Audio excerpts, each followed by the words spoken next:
함께 자리에서 일어나셔서 오늘 우리에게 주시는 하나님의 말씀 누가복음 22장 54절에서 62절까지 말씀을 한 목소리로 같이 읽겠습니다. 시작. 예수를 잡아 끌고 대제사장의 집으로 들어갈새 베드로가 멀찍이 따라가니라. 사람들이 뜰 가운데 불을 피우고 함께 앉았는지라.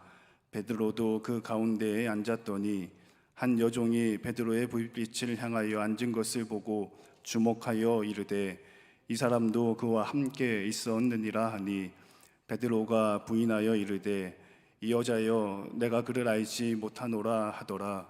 조금 후에 다른 사람이 보고 이르되 너도 그 도당이라 하거늘 베드로가 이르되 이 사람아, 나는 아니로라 하더라. 1시간쯤 있다가 또 한 사람이 장담하여 이르되 이는 갈릴리 사람이니 참으로 그와 함께 있었느니라. 베드로가 이르되 이 사람아, 나는 내가 하는 말을 알지 못하노라 하고 아직 말하고 있을 때에 닭이 곧 울더라.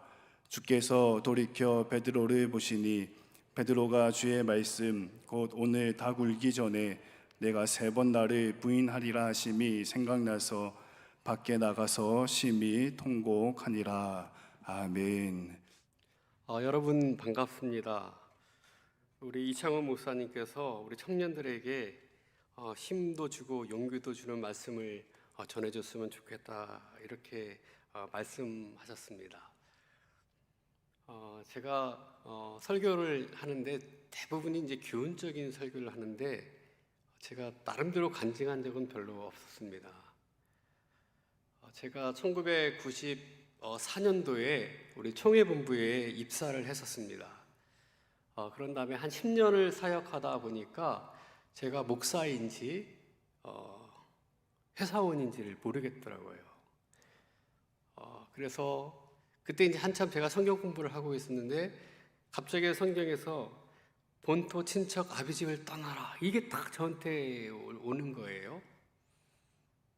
그래서 캐나다로 유학을 가게 됐습니다. 가족들을 다 데리고 37살에 유학을 갔습니다.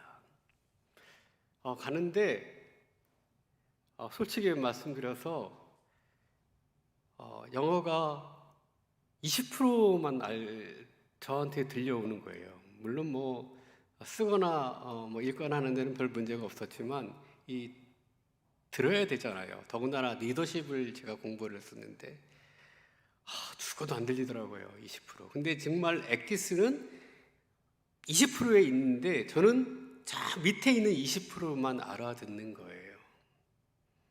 그러다가 우연치 않게 총회본부 선교국에 전화를 했더니 선교국장님이 받게 됐어요. 그러면서 송 목사가 총회본부 선교국에 와서 근무했으면 좋겠다, 그러는 거예요. 그래서 제가 한국에 돌아오게 됐습니다. 들어왔는데 문제는 선교국장님이 선교국에서 일하라고 하는데 갑자기 저한테 자리가 없다는 거예요. 근데 낙심이 되더라고요. 낙심. 그런데 한편으로는 어떤 마음이 들었냐면 그래도 한국에 오게 해 주셨구나, 이 감사가, 낙심이 40%였으면 감사가 60%였었어요. 그래서 기도원에 가서 기도를 하게 됐어요. 근데 전화가 울립니다.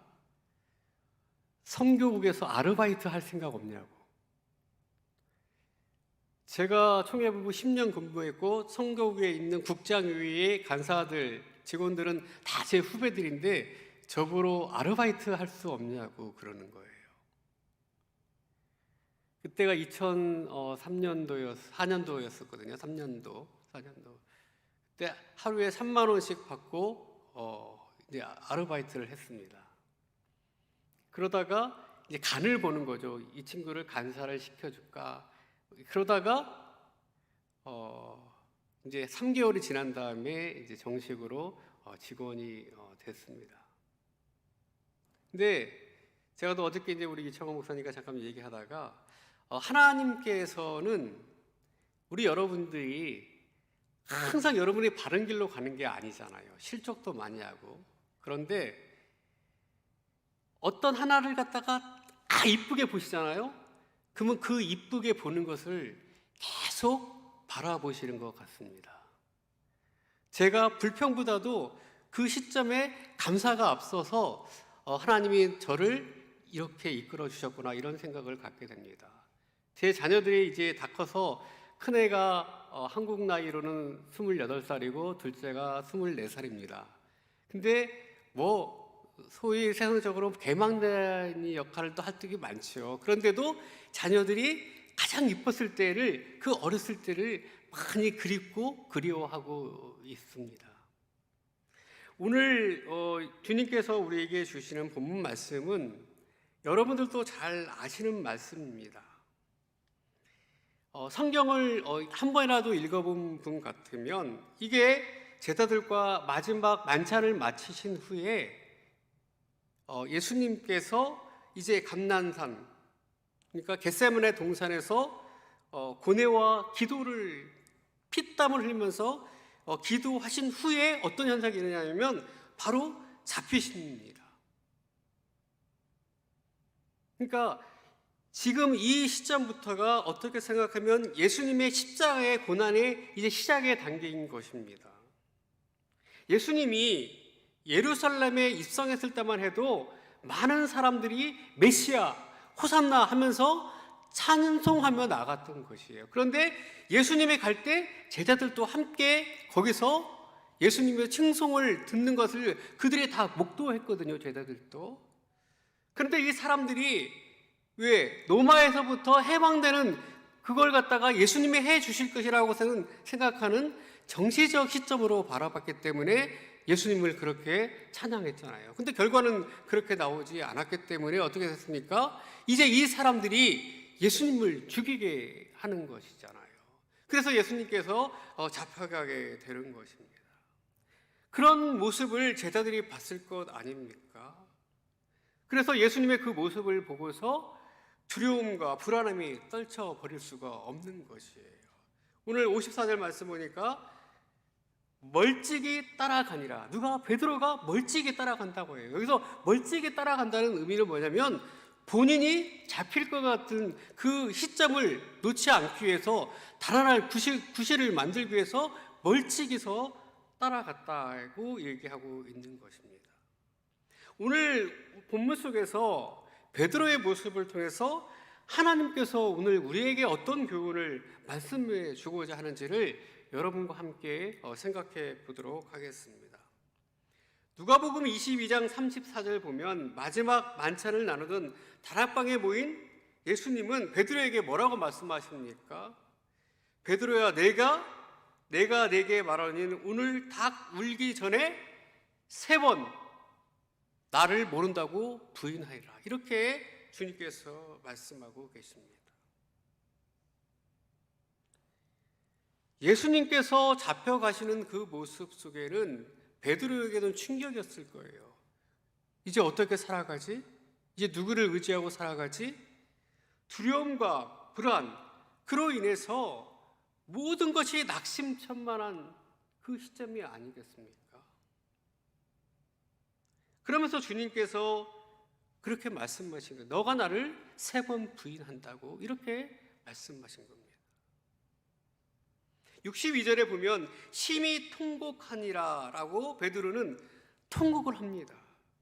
통곡하는 베드로의 모습 속에는 하루를 돌아봤을 때 내가 주님이 말씀하신 것을 주님께서 그렇게 말했는데 내가 정말 비겁하게 그렇게 했구나 하고 자신을 뒤돌아보는 계기가 되었던 것입니다.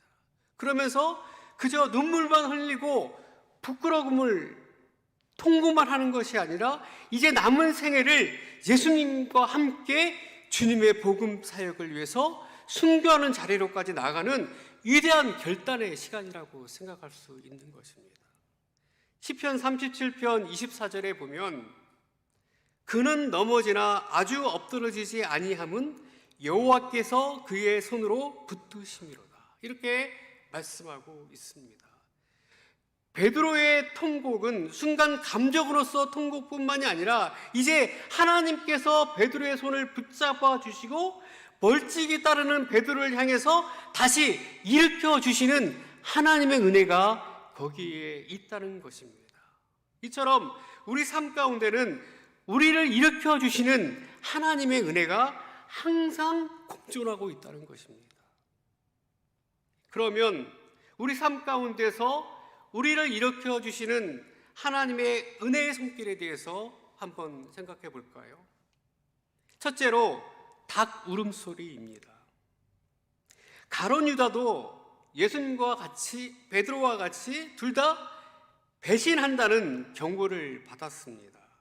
누가복음 22장 21절 말씀을 보면 그러나 보라 나를 파는 자의 손이 나와 함께 상위에 있도다. 이렇게 주님께서 말씀하십니다. 이미 예수님을 팔 거라는 것은 예수님이 알고 계셨고 그것을 갖다 그 말을 했을 때 가룟 유다는 내가 팔 거라는 걸 예수님이 어떻게 알지? 하면서 놀라웠을 것이에요. 34절에서는 베드로에게 가라사대 베드로야 내가 말하노니 오늘 닭 울기 전에 내가 3번 나를 모른다고 부인하리라 하시니라. 이렇게 예언의 말씀을 가룟 유다에게 했고 그리고 베드로에게 했습니다. 가룟 유다는 예수님을 팔았고 베드로는 예수님을 부인했습니다. 이렇게 두 제자에게는 예수님께서 경고의 메시지를 그들에게 얘기한 것입니다. 그 말씀을 들었을 때 결과적으로 그렇게 이루어진 것 아니겠습니까? 그렇다면 예수님을 3번 부인했던 베드로에게는 뭐가 있었냐면 닭 울음소리가 있었다는 것이에요. 그렇다면 이 닭 울음소리는 무슨 역할을 하는 걸까요? 주님의 말씀이 생각나게 하는 것입니다.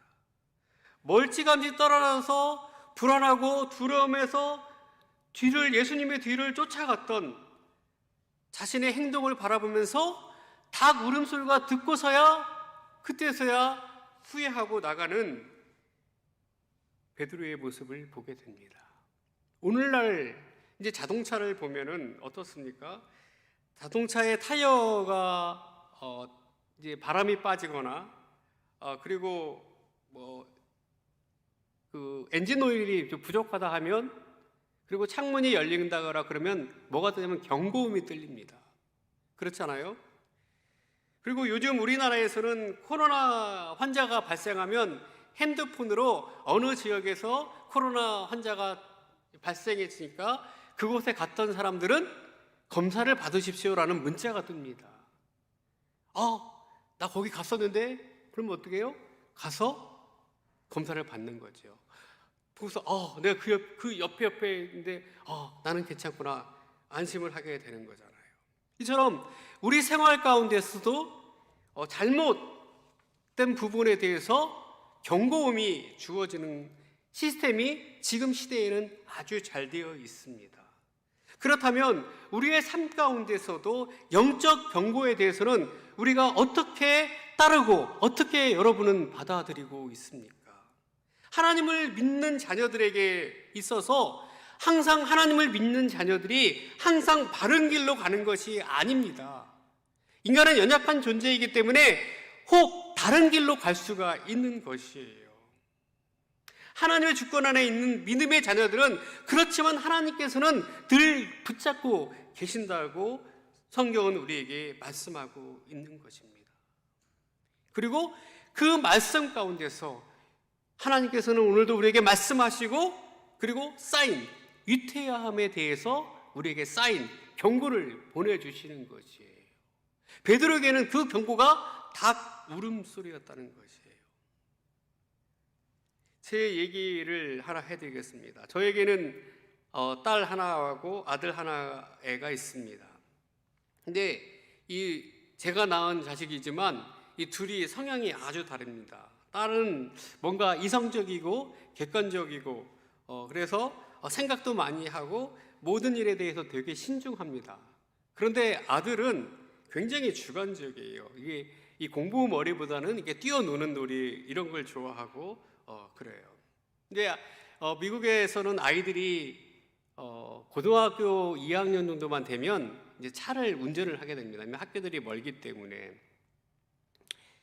근데 이제 저희 집사람이 항상 딸내미나 아들내미한테 차 운전 조심해라, 스피드 내지 말라, 막 이렇게 얘기를 해요. 근데 딸내미는 엄마 저는 무서워서 차를 빨리 몰지 못해요. 스피드는 낼 수 없어요. 이렇게 얘기해요. 근데 아들내미는 엄마 걱정하지 마. 내가 운전을 얼마나 잘하는데 이러거든요. 근데 이제 사건이 터졌어요. 아들이 스피드 티켓을 20분을 간격으로 해서 하루에 2장을 받게 됐습니다. 미국은 이 범칙금이 우리나라의 곱하기 10배는 해야 되거든요. 그래서 한 번 스피드 티켓을 받았는데 980불이 나왔어요. 두 번째 받았을 때는 900불이 나왔어요. 그러니까 얘가 너무 놀란 거예요. 내가 이 돈을 어떻게 갚지? 막 불안에 떨고 있다가 이제 생각나는 게 누굽니까? 엄마가 생각나는 거예요. 그러니까 엄마한테 얘기했더니 어떻게 해요? 이게 불안에 떨고 있는 애니까 그래서 위로해 주는 거죠. 근데 이 엄마가 저희 집사람이 참 지혜로운 아내입니다. 그래서 뭐라고 얘기했냐면 아들한테 이렇게 얘기했어요. 오늘 너가 스피드 티켓을 받은 건 하나님의 경고라는 것을 알아야 된다는 것이에요. 매일 운전 잘한다고 얘기했던 것 너의 교만이었었어. 이 돈 거의 2,000불 되는 돈이 엄마는 하나도 아깝지 않아요. 사실 아깝죠. 종국에 제가 돈 줘야 되는 거니까. 그런데 하나도 아깝지 않으면서 얘기를 하는 거예요. 너가 만약에 이 경고를 받지 않았으면 더 큰 사고를 내서 너의 몸도 다치게 하고 다른 상대방의 몸도 다치게 한다는 것이에요. 그러면서 아들에게 하나님께서 너에게 은혜를 베풀어 주신 거야. 더 큰 사고를 알게 하신 것에 대해서 하나님께 감사하는 마음을 가졌으면 좋겠다. 이렇게 얘기한 것입니다. 아들에게는 엄마의 이 말 한마디가 닭 울음소리가 된 것 같아요. 그래서 이제 몇 년이 지났지만 그 후로부터는 이 스피드 딱지는 날라오지 않게 되었습니다. 그리고 보험금이 미국은 어마어마하게 비싸거든요. 그래서 보험금 날라오면 항상 식탁 위에 올려놓는다는 거예요. 저희 와이프가. 우리 아들이 보고서 경계한다는 것이지요. 믿음의 자녀인 우리도 늘 하나님 앞에서 양심적으로 그렇게 늘 살아갈 수는 없습니다. 때때로는 어때요? 세상과 타협도 하고 별다른 구별 없이 세상 사람들과 같이 어울려서 세상의 길로 갈 때가 있습니다. 하지만 잘못된 길로 갔다고 해서 우리가 계속 잘못된 길로만 갈 수는 없지 않습니까? 항상 우리가 놓치지 말아야 할 것은 그 베드로에게 허락하신 닭 울음소리, 하나님이 나에게 주신 그 경고의 메시지를 항상 들을 수 있는 그 마음이 있어야 되는 것입니다. 여러분, 이것이 바로 은혜인 것입니다. 우리 삶 가운데서 늘 말씀하시는 하나님이 우리가 상황과 환경은 다 다르지만 그때마다 하나님께서는 우리를 놓지 않으신다는 것이에요. 두 번째로 다시 일으켜 주시는 하나님의 은혜의 손길은 용서의 시선입니다. 베드로와 가룟 유다 두 사람의 공통점은 둘 다 죄를 지은 후에 돌이켰다는 것이에요. 가룟 유다도 뉘우쳤습니다. 마태복음 27장 3절 4절 말씀 보면 때에 예수를 판 유다가 그의 정죄됨을 보고 스스로 뉘우쳐 그 온 은 30을 대제사장들과 장로들에게 도로 갖다 주며 가로되 내가 무죄한 피를 팔고 죄를 범하였도다 하니, 가룟 유다는 예수님의 판 것에 대해서 자기가 잘못했다는 것을 깨닫고 그 자기가 가지고 있는 예수님은 무죄합니다라고 제사장의 은 30을 도로 가져갔던 것이에요. 뉘우쳤잖아요. 그러나 62절 말씀 보니까 베드로도 밖에 나가서 닭 울음소리를 듣고서 그때 다 깨닫고 밖에 나가서 심히 통곡했다, 이렇게 얘기하고 있습니다. 예수님에 대해서 3번 부인한 것에 대해서 심히 통곡하고 뉘우쳤다는 것입니다. 그런데 여러분, 베드로와 가룟 유다의 뉘우침에 차이가 있습니다. 어떤 차이일까요? 먼저 가룟 유다를 살펴보면 마태복음 27장 4절에 저희가 가로되 그것이 우리에게 무슨 상관이 있느냐, 내가 당하라 하거늘, 제사장들과 장로들은 예수님을 판 돈을 다시 갖다 주며 후회하는 가룟 유다를 향해서 냉정한 말과 눈초리를 그를 무시하고 비판해 버렸다는 것이에요. 결국 가룟 유다는 자신의 행동을 후회하면서 돌이킬 수 있는 상황으로 끌려간 겁니다. 목숨을 잃고 만 겁니다. 반면에 베드로는 어떠냐면, 베드로는 성경 말씀을 보시면 마태복음과 마가복음에 없는 말씀이 있습니다. 이 똑같은 이 상황 속에서도 하나가 더 들어간 게 있는데, 그것은 뭐냐면 3번 나를 부인하라 하심이 생각나서 밖에 나가서 심히 통곡하니라, 이렇게 기록되어 있습니다. 그런데 유독 누가복음에서만 한 장면이 더 있는데, 그게 뭐냐면 주께서 돌이켜 베드로를 보시니, 뒤따라가는 베드로를 예수님께서 뒤를 돌아서 본 거예요. 근데 뭐야? 예수님과 베드로가 눈이 마주친 거예요. 여러분, 베드로는 불안함과 두려움이 너무 앞섰을 것이에요. 그런데 예수님은 어떻게 생각하면 더 극한 상황이에요. 그런데 예수님께서 그 베드로를 그 눈을 마주치면서 위로하는 거예요. 베드로야, 괜찮아.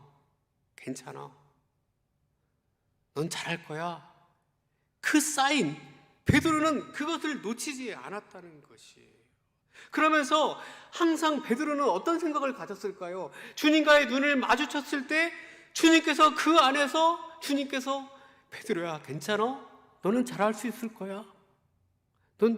내가 너에게 지시한 거 너는 잘 따랐어. 걱정 없어. 너는 앞으로 더 잘할 거야. 어때요? 그 예수님의 극한 상황 속에서도 위로하고 그 메시지가 베드로에게 전해졌다는 것이에요. 그래서 종국에는 베드로는 일평생 사도로서 헌신하면서 살아가는 모습을 볼 수 있지 않습니까? 여러분, 우리는 이처럼 환경이나 상황 속에서 쉽게 죄를 범할 수 있는 우리 인간 자체가 너무나도 연약한 존재입니다. 근데 놓치지 말아야 할 게 있어요. 주님의 그 눈빛, 주님이 나에게 은혜를 주신 그 눈빛은 결코 잊어서는 안 될 것이에요. 근데 주님은 십자가를 지시면서까지 우리를 사랑한다고 말씀하지 않습니까? 사랑하는 사람은 언제나 잘 되기를 바라는 것이에요. 내가 이 여자친구가 있을 때 이 여자친구가 사랑을 알 수 있는 건 뭐예요? 이 여자친구가 아주 잘 됐을 때 정말 기뻐할 수 있는 것, 정말 사랑하는 마음이 있는 것이에요. 이웃 사촌이 땅 사면 어떻게 배가 아프잖아요. 그런데 내가 정말 사랑하는 사람은 어때요? 정말 축하해 주는 것이에요. 이러한 환경 속에서도, 좋지 않는 상황 속에서도 주님께서는 우리에게 항상 시선을 맞추시고 계십니다. 그 주님의 시선에 우리가 동참해야 되는 것입니다. 그리고 주님의 음성을 들으시는 저와 여러분이 되었으면 좋겠습니다. 마지막으로 다시 일으켜주시는 주님의 은혜의 손길은 나를 향해 기도하시는 주님의 중보기도입니다. 베드로와 가룟 유다의 공통점은 둘 다 기도하지 않았다는 것입니다. 베드로는 겟세마네 동산에 예수님과 같이 갔어요. 그런데 베드로는 뭐 했습니까? 졸았어요. 그런데 가룟 유다는 예수님이 겟세마네 동산에 기도하러 갔을 때 예수님을 팔러 갔어요. 저는 이게 굉장히 중요한 차이라고 생각해요. 뭐냐면 여러분이 아무리 어려운 환경 속에 있다고 한들 놓치지 말아야 할 게 있는데, 그것은 뭐냐면 아버지 앞에 기도하는 것, 아버지 앞에 예배하는 것은 놓치지 말아야 되는 것이에요. 정말 극명하게 차이가 되는 것이에요. 혹시 이창호 목사님이 하나님의 말씀을 선포하는데 안 들려도 좋아요. 그렇지만 이 자리를, 주일날 이 자리에서 들을 수 있어야 되는 거예요. 예배해야 된다는 것이에요. 여러분, 저번 주에 아침 먹었던 거 뭔지 아세요? 아침에 뭐 먹었어요? 기억나요? 여러분, 지난주에 목사님이 설교한 말씀 기억납니까? 근데 여러분, 내가 아침을 먹지 않고 점심을 뭐 먹었는지 모르지만 어때요? 우리는 그만큼 자라왔잖아요. 우리가 말씀은 놓쳤지만 그 안에 말씀에는 항상 뭐예요? 내 마음속에 그 말씀이 살아 움직이는 것이에요. 주님께서는 우리를 위해서 한순간도 놓치지 않고 우리를 위해서 중보하고 기도하고 계시는 것입니다. 자, 31절 말씀 보시면 예수님이 시몬아 시몬아 보라 사단이 밀 까부르듯 하려고 너희를 청구하노라 이렇게 말하고 있어요. 여러분, 밀 까부르지라는 말이 무슨 뜻인가요? 알곡과 가라지를 걸러내겠다는 것 아닙니까? 그래서 사단은 지금도 이 사람이 진짜 예수를 믿는 사람인지 아닌지를 계속 테스트, 시험하려고 하는 것이에요. 이렇게 사단이 우리를 시험하는 모습 속에 대표적인 게 어디예요? 욥기에 나오잖아요. 욥이 하나님께 충성된 종의 모습을 보이니까 사단이 뭐라고 합니까? 욥은 하나님께 그렇게 축복받은 것은 하나님께 예배하는 그가 얼마나 하나님의 축복을 많이 해주셨기 때문에 그가 하나님께 잘 보이게 하는 거 아닙니까? 이렇게 사단은 얘기하는 것 아니겠어요? 이처럼 사단은 하나님의 사람, 믿음의 사람에 대해서 계속 수시로 시험하고 있다는 것입니다. 31절 보면 시몬아 시몬아 보라 사단이 너희를 밀가부르듯 하려고 요구하였으나 여기서 보면 너희를라고 하는 2인칭 복수 대명사로 쓰고 있습니다. 그러니까 사단은 시험 대상은 한 사람이 아니라는 것이에요. 여러 명이라는 것이에요. 그런데 32절 보면 이렇게 써 있어요. 내가 너를 위하여 내 믿음이 떨어지지 않기를 기도하였나. 누가요? 하나님께서 예수님께서 그렇게 하셨다는 거예요. 그런데 예수님께서 앞에 31절에는 복수 대명사를 썼지만 32절에는 단수 대명사를 썼습니다. 예수님께서 제자들에게 시험하려고 달려드는 사탄에게 믿음이 떨어지지 않기 위해서 주님께서 기도하셨는데 그것은 여러 사람을 위해서 주님께서 기도하셨는데 예수님께서 그 기도에 대한 응답, 단수 대명사로 말씀하신 것은 각 개인에게 임한다는 것이에요.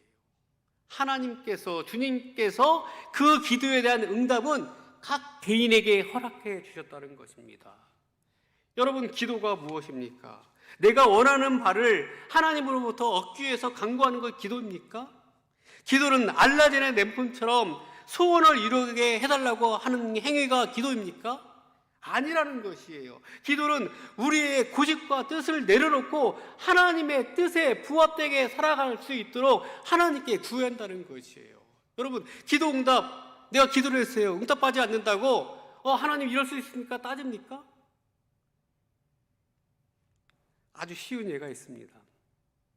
4살짜리 아이가 슈퍼마켓에 가서 엄마 아빠가 저녁에 오니까 슈퍼집 주인한테 아저씨 저 소주 한 병만 주세요. 그러면 슈퍼 주인 아저씨가 소주 한 병을 아이한테 줍니까? 반대로 아저씨 엄마 아빠가 저녁에 오는데 배가 고픈데 라면 하나만 주시면 안 되겠어요? 그러면 슈퍼 주인 아저씨가 뭐라고 얘기합니까? 우리 지금 따뜻한 밥을 먹고 있으니까 애야 같이 먹자. 이게 누구예요? 주님이 우리에게 가장 적절한 때에 가장 아름다운 모습으로 기도에 응답해 주시는 것입니다. 그런데 우리는 기도할 때 다 부자가 되겠다고 기도해요. 그걸 하나님께서 들어주시겠어요? 예수님은 당신의 제자들이 이처럼 하나님의 뜻에 자신들의 삶에 맞춰서 제자들의 온전한 삶을 살기를 주님은 원하셨던 것입니다. 때로는 겁짝이고 때로는 예수님을 부인하고 그랬지만 예수님께서는 끝까지 바라봤기 때문에 예수님을 끝까지 바라봤기 때문에 베드로는 다시 일어설 수 있는 용기를 얻게 됐던 것입니다. 어떻게 이런 회복이 가능할까요? 바로 예수님의 중보 기도입니다. 내 믿음이 떨어지지 않기를 기도하였노니, 이건 베드로가 기도한 것이 아니에요. 주님께서 기도하신 것입니다. 베드로는 자신이 사탄으로부터 시험을 당할 거라는 것도, 어떤 일이 벌어질 거라는 것도 전혀 생각하지 못했습니다. 생각을 못했기 때문에 기도하겠습니까? 기도를 안 했어요. 하지만 이 모든 것을 아시고 주님께서는 기도와 간구로 주님께서 기도하고 나가셨다는 것이에요. 그랬을 때 베드로가 나락에 떨어지지 않았다는 것 아닙니까? 예수님의 12제자 중에서 10제자는 다 주님의 사역을 위해서 향하다가 다 순교를 당했습니다. 사도 요한만 빼놓고 말이지요. 가룟 유다만 예수님을 팔고 스스로 목숨을 끊고 그렇게 삶을 마감했는데, 반면에 다른 제자들은 어떻습니까? 주님을 위해서, 주님의 복음을 위해서 순교의 정신으로 나갔다는 것입니다. 이 모든 것이 예수님의 중보 기도가 있었기 때문에 가능한 것입니다. 예수님을 중보 기도로 제자들을 위해서 기도하였다는 것입니다. 여러분, 우리는 쓰임받기 위해서 어때요? 주님께서 우리를 쓰임받는 존재를 사용하시기 위해서 우리에게 누구를 주셨습니까? 성령님을 우리에게 허락해 주시지 않았겠습니까? 로마서 8장 26절 보면, 이와 같이 성령도 우리의 연약함을 도우시나니 우리는 마땅히 기도할 바를 알지 못하나 오직 성령이 말할 수 없는 탄식으로 우리를 위하여 친히 간구하시니라. 예수님께서 하늘에 올라가시기 전에 우리에게 뭘 선물로 주셨어요? 성령을 우리에게 선물로 주셨다는 것입니다.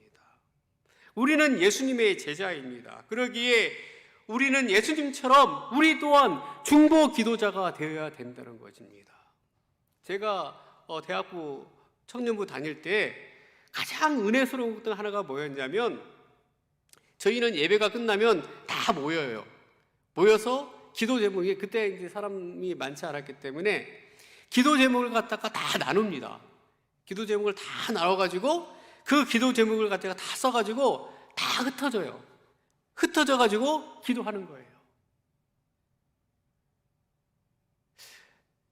그때의 감격 다시 있었으면 좋겠습니다. 우리 동광교회 청년 여러분이 그렇게 중보 기도자 역할을 감당하고 나갔으면 좋겠습니다. 우리가 선한 사마리아인, 강도 만난 사마리아인을 우리가 생각할 때 이 제목이 대부분 뭐냐, 누가 우리의 이웃이라고 얘기했을 때 우리가 놓치는 것이 있습니다. 뭐냐면, 우리의 이웃은 누구냐면 내 주위에 이 공동체 안에 이웃이 있다고 생각하시면 안 됩니다. 물론 당연히 우리의 이웃이지요. 그렇지만 우리가 전혀 모르는 존재에 대해서도 함께 중보하며 기도하며 나가야 된다는 것입니다. 이제 말씀을 마치려고 합니다. 지금의 자리에서 나를 돌이키게 하시는 주님의 닭 울음소리를 여러분 놓치지 말았으면 좋겠습니다. 혹시 여러분이 잘못된 길로 가고 있다 한들 주님의 시선을 맞추는 여러분이 되었으면 좋겠습니다. 사랑의 눈길로 포기하지 않으시는 그 주님을 여러분 목도하십시오. 바라보십시오. 그러면 주님은 분명히 여러분을 다시 일으켜 세우실 것입니다. 중보 기도를 통해서 믿음의 제자들이 다 되는 우리 동광교회 청년 여러분 됐으면 좋겠습니다. 정말 어려운 시기입니다. 이럴 때일수록 주님을 놓지 마십시오. 그리고 주님께 간절히 기도하십시오. 나를 위해서 기도하는 것도 좋지만 더 중요한 것, 내 이웃을, 고통 당하고 있는 형제 자매를 위해서 함께 중보하며 기도하며 나갈 수 있는 이 동광 공동체가 되었으면 좋겠습니다. 기도하겠습니다.